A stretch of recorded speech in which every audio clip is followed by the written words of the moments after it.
नमस्कार सर्वांचे कथालेखन मराठी स्टोरी या चॅनलमध्ये स्वागत आहे. आज आपण पाहणार आहोत त्या कथेचं नाव आहे वादळ.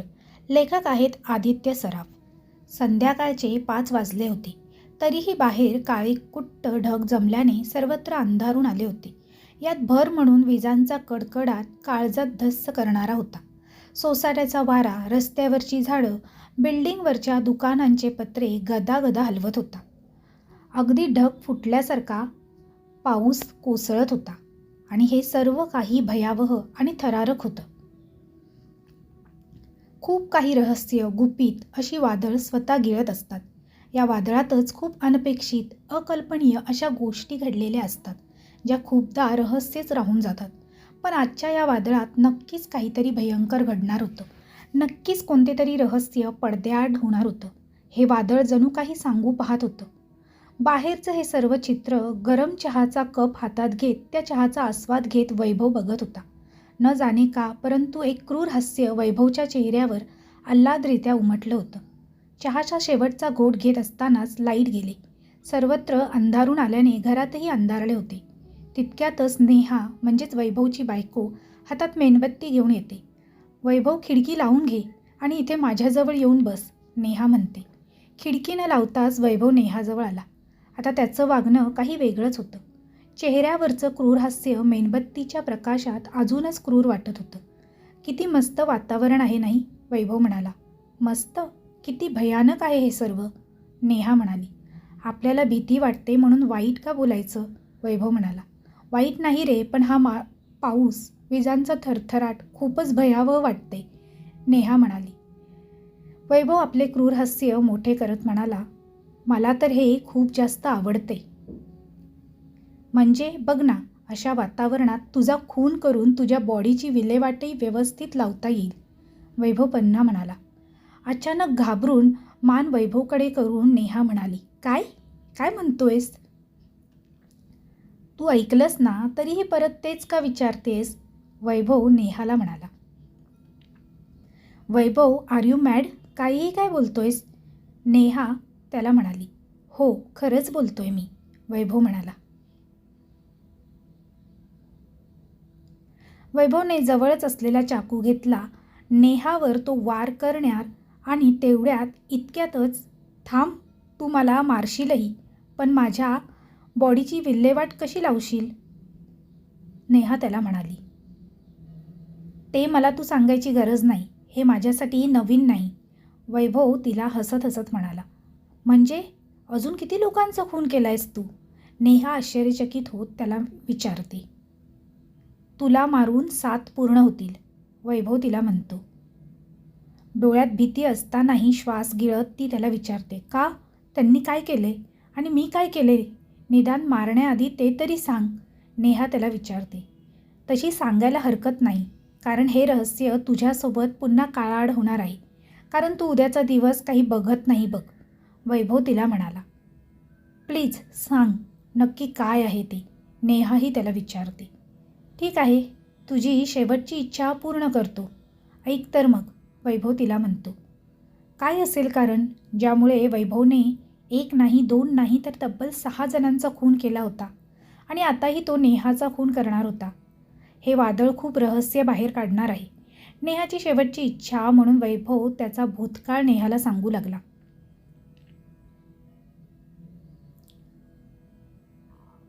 वैभवचा भूतकाळ. आता पाहूया वैभवचा भूतकाळ. मी 5 वर्षांचा होतो जेव्हा माझी आई हे जग सोडून गेली. तिने स्वतःला गळफास लावून आत्महत्या केली होती. आईच्या अचानक अशा वागण्याने, तिच्या जाण्याने पप्पा हादरले होते. मी लहान असल्यामुळे मला फार काही कळत नव्हतं, पण माझ्या आयुष्यात एक पोकळी निर्माण झाली होती. पण पप्पांनी दुसरं लग्न केलं नाही, कारण त्यांना मला सावत्र आई आणायची नव्हती. दिवस खूप चांगले चालले होते. पप्पा कित्येक दिवस बिझनेस टूर्ससाठी बाहेरच असायचे. बिझनेसही जोरात चालू होता. त्यातच माझी 10वीही झाली. पुढे इलेक्ट्रिकल इंजिनियर होण्याचं मी ठरवलं. तसे कोर्सेसही चालू झाले. अजूनही आठवतो मला तो दिवस. माझा 18वा वाढदिवस होता. पप्पा काहीतरी गिफ्ट आणतील या आशेने मी त्यांची वाट बघत होतो. त्यातच ते आले. पण त्यांच्यासोबत एक तरुण मुलगीही होती. अंदाजे 22-23 वर्षांचीच असेल ती.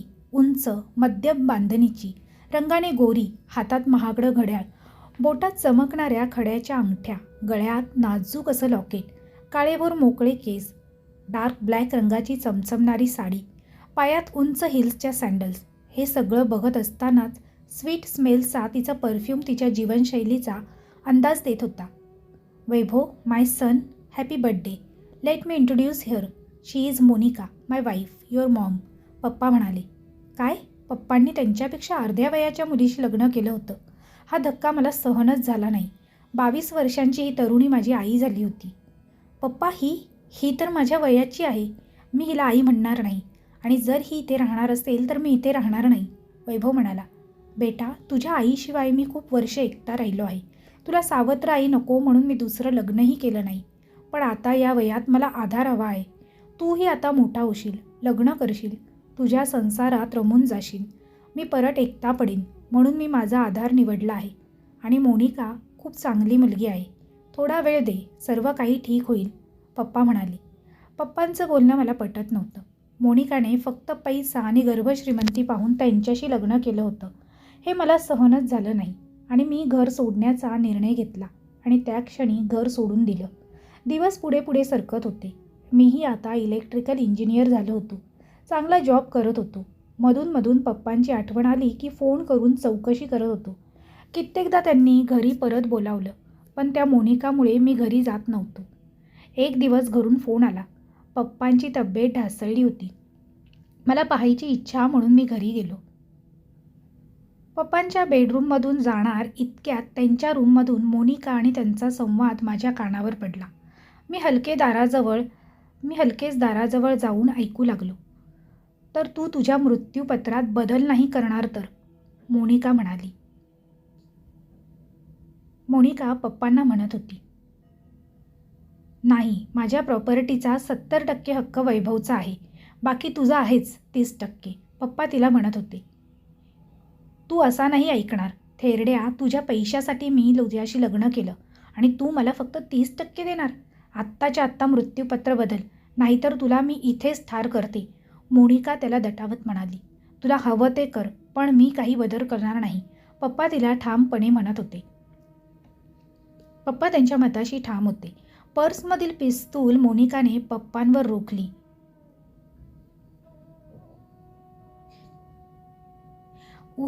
तुझ्या जगून काहीच उपयोग नाही, काही फायदा नाही मला. म्हाताऱ्या, तू मेलेलंच बरं, असं म्हणत मोनिकाने 2 गोळ्या पप्पांवर चालवल्या. हा प्रकार पाहून मी आत गेलो. मला बघताच मोनिका दचकली आणि माझ्यावर बंदूक ताणली. तिने माझ्यावर बंदूक ताणली. मी काही बोलणार इतक्यात तिने माझ्या डाव्या खांद्यावर गोळी चालवली. ती मला जरा चिटकून गेली आणि मी बेशुद्ध झालो. जाग आली तेव्हा पोलीस आले होते. माझी चौकशी झाली. घरातलं सोनं, महागड्या गोष्टी सर्व घेऊन मोनिका पसार झाली होती. तिचा शोध घेण्याचा मी आणि पोलिसांनी खूप प्रयत्न केला, पण ती काही सापडलीच नाही, वैभव सांगत होता. 2-3 वर्षानंतर मोनिका मला क्लब पार्कमध्ये दिसली. तिचा पाठलाग करून मी तिचा पत्ता मिळवला. तिच्या जवळ जाऊन माझ्या प्रेमाच्या जाळ्यात तिला खेचलं. मी माझा लूक बदलल्यामुळे ती काही मला ओळखू शकली नव्हती. मी देखील तिला तसं कधी जाणवू दिलं नाही. अखेरता मी तिला प्रपोज केलं. पैशाला लोभी ती माझ्याकडचा पैसा बघून लगेच तयार झाली. आमचं लग्न झालं. 3 वर्षापूर्वीची आई आता माझी बायको झाली होती. 2 महिने झाले होते. आता वेळ होती बदला घेण्याची. इलेक्ट्रिकल इंजिनियर असल्याने मी एक यंत्र तयार केलं होतं, जे ॲक्टिव्ह होताच आकाशातल्या विजांना अट्रॅक्ट करत आणि खूप मोठा इलेक्ट्रिक शॉक बाहेर सोडत असे. अशा प्रकारचं मी एक यंत्र तयार केलं. तोही दिवस असाच होता. भयान वादळ, पाऊस आणि विजा, सारे वातावरण भयंकर होते. मी ते यंत्र आमच्या खोलीत ठेवलं. मला काम आहे असं सांगून मी घराबाहेर पडलो. गेटजवळून आमच्या खोलीवर लक्ष ठेवून होतो. मोनिका खोलीत गेलेली बघताच मी यंत्र ॲक्टिव्ह केलं. 5, 4, 3, 2, 1, 0. यंत्राने काम चोख केलं होतं. मी बाहेर गेलो. डिनर करून घरी आलो तर पोलीस आणि शेजारचे जमले होते. आत मोनिकाची बॉडी जळून काळी पडली होती. भिंतींवर रक्तांचे थेंब उमटले होते. यंत्रही जळून राख झाले होते. सर्व परिस्थितीचा अंदाज घेऊन मीही रडण्याचं नाटक केलं.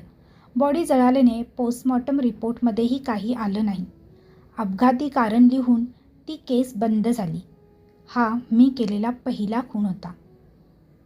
आता वर्तमान सुरू. नंतर माझ्या बाईकडे बघण्याचा दृष्टिकोनच बदलला. प्रत्येक बाईत मला मोनिकाच दिसायची.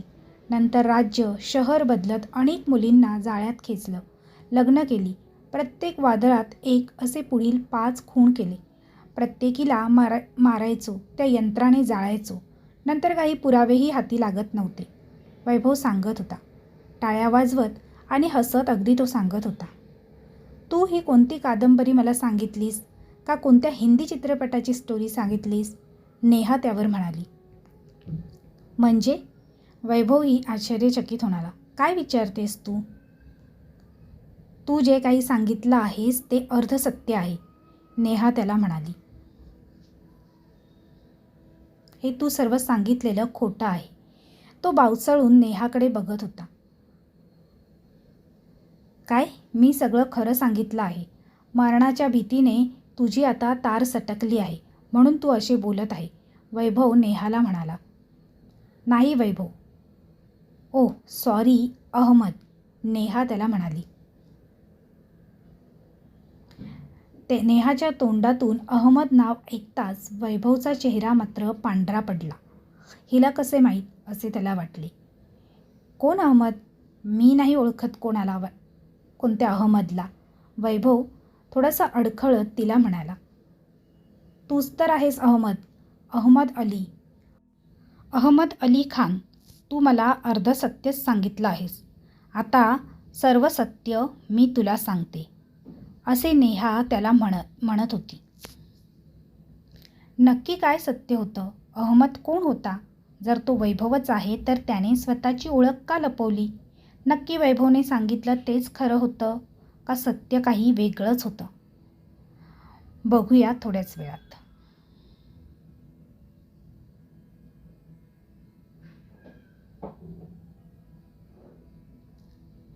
असे खूप प्रश्न घेत वादळ अजून जोर धरत होतं. अजून काही रहस्य समोर यायची बाकी होती. नेहाच्या तोंडून अहमद नाव ऐकल्याने वैभव अचंबित झाला. भीतीने कपाळावर घामाने राज्य केलं होतं. पुढे आता नेहा पुन्हा वैभवचा भूतकाळ नव्याने सांगू लागली, जो सत्य होता. तू अहमद अली खान आहेस, याकूब अली खानचा मुलगा. तुझे वडील याकूब पाकिस्तानी सिक्रेट एजंटचे एक सभासद होते.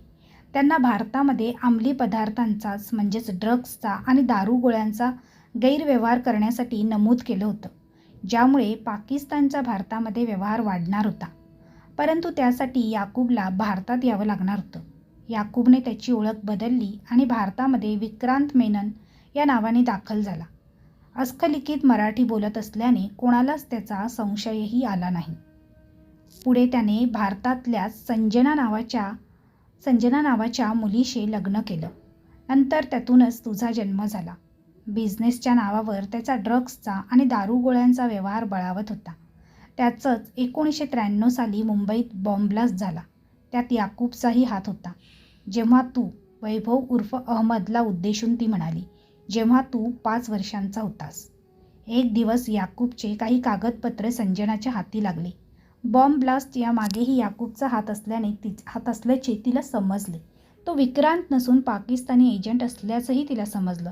हा धक्का पचवणं तिला खूप कठीण होतं आणि तिने गळफास लावून आत्महत्या केली. पण मरायच्या अगोदर तिने याची माहिती इंडियन सिक्रेट इन्व्हेस्टिगेशनला दिली. तेव्हापासून ISIची टीम याकूबवर लक्ष ठेवून होती. याकूब या सगळ्यात एवढा हुशार होता की ISI टीमच्या हातात काहीच लागत नव्हतं. शेवटी ISI टीमने हे काम वुमन सिक्रेट इन्व्हेस्टिगेशनकडे दिलं. नंतर लागोपाठ मुंबईत बॉम्बब्लास्ट चालूच होते. पण याकूब विरुद्ध पुरावे मिळत नसल्याने WSI टीम काही करू शकत नव्हती. या सर्वात याकूबने तुला चांगलं ट्रेन केलं. त्याला अजून शस्त्र बनवायची होती, पण तेवढं तंत्र त्याच्याकडे नव्हतं. म्हणून मग त्याने तुला इलेक्ट्रिकल इंजिनियर केलं. या सर्वात शांत राहणं WSI टीमला पटत नव्हतं. आता शत्रूला मारायचं असेल तर त्याच्या घरात घुसणं आवश्यक होतं. म्हणून मग ची प्रोजेक्ट हेड मोनिका देसाईने एक प्लॅन केला. याकूबला स्वतःकडे आकर्षित केलं. त्याला प्रेमाच्या जाळ्यात ओढून त्याच्याशी लग्न केलं. आणि हो, ती 23 नाही तर 29 वर्षांची होती. तिने स्वतःला वेल मेंटेन ठेवलं होतं. तुझ्या बड्डेच्या दिवशी तू मोनिकाला भेटलास. ती जर घरी आली असती तर तुमच्या कामात अडथळा आला असता. म्हणून मग तू आणि याकूबने प्लॅन करून दुसऱ्या ठिकाणी काम सुरू केलं. तिच्यासमोर घर सोडल्याचं तू दाखवलंस. हे सर्व WSI टीमला माहीत होतं. याकूबचा सगळ्या कामांची माहिती मोनिका गोळा करत होती. सगळं ठरल्याप्रमाणेच चालू होतं. एक दिवस मोनिका माहिती गोळा करत असताना याकूबने तिला पकडलं. तुला फोन करून बोलावलं. याकूब मोनिकाला मारहाण करू लागला. मोनिकाला एवढी मारहाण केली की ती रक्ताने माखली होती. शेवटी तिने पर्समधून लपवलेली पिस्तूल काढली आणि 2 गोळ्या याकूबच्या अंगात घातल्या. या सगळ्यात तू म्हणजेच अहमद तिथे आला. तुला बघून मोनिका बावचळली, पण धीर करून तिने तुझ्यावर गोळी चालवली. तू बेशुद्ध झालास आणि मोनिका तिथून पळाली. तू तिचा शोध घेणार हे माहीत असल्याने काही दिवस ती लपवून राहिली. एक दिवस ती क्लब पार्कमध्ये असताना तिने तुला पाहिलं. तूही तिला पाहिलंस हेही तिला कळलं. तू तिचा पाठलाग करतो आहेस हे सुद्धा तिला समजलं होतं. तू तिला प्रपोज केलंस. आता तिला परत मिशनची संधी मिळाली होती. तुमचं लग्न झालं. पण 1-2 महिन्यातच तिच्या अपघाताची खबर आली. WSI टीमला हा अपघात नसून खून आहे हे कळलं होतं.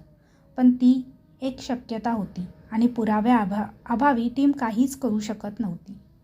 नंतर कोणीच जीवाला घाबरून मिशनवर जायला तयार नव्हतं. समोर घडतंय ते बघत राहण्याशिवाय काहीही पर्याय नव्हता.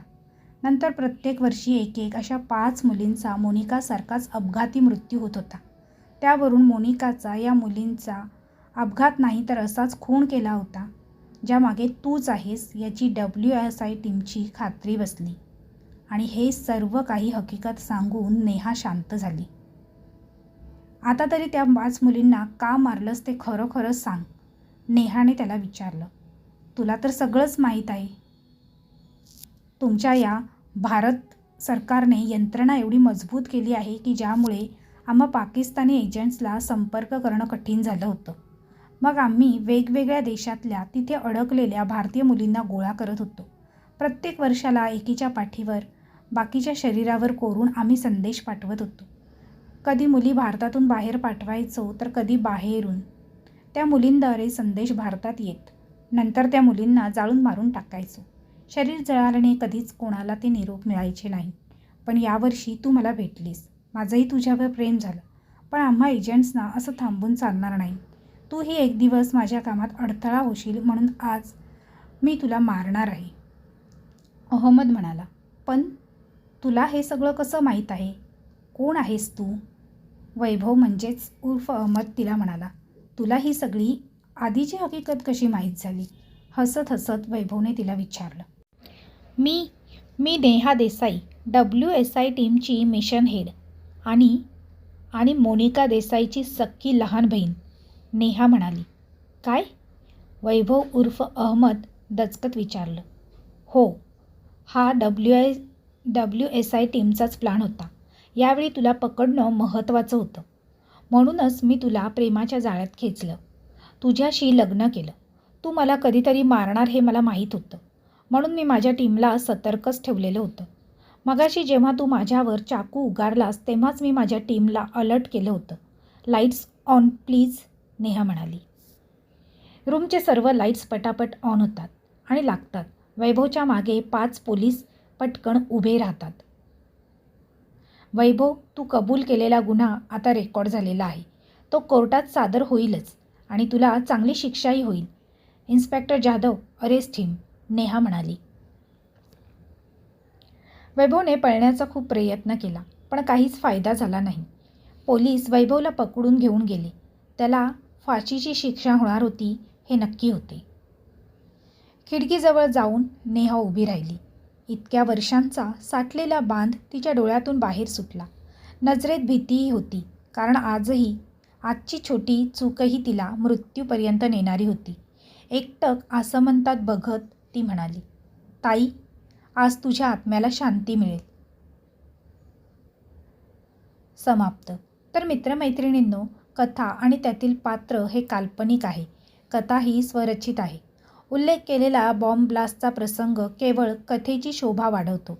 वास्तवाशी याचा कुठलाही संबंध नाही, हे प्रेक्षकांनी लक्षात घ्यावे. तसेच ही कथा इथे संपलेली असून जर तुम्हाला आवडली असेल तर तुमच्या जास्तीत जास्त मित्रपरिवारासोबत शेअर करायला विसरू नका. कथा आवडली असेल तर कथेला लाईक करा आणि शेअर करा. व्हिडिओ आवडला असेल आणि कथा आवडली असेल तर आमच्या मराठी कथालेखन स्टोरी चॅनेलला सबस्क्राईब करायला विसरू नका. तसेच बेल आयकॉनवर क्लिक करून ऑलवर सेट करा, जेणेकरून तुम्हाला नवनवीन व्हिडिओचे नोटिफिकेशन लगेचच मिळत राहतील. पुन्हा भेटूया अशीच एक नवीन आणि छानशी रहस्यमय कथा घेऊन. तोपर्यंत सर्वांना धन्यवाद. Bye bye.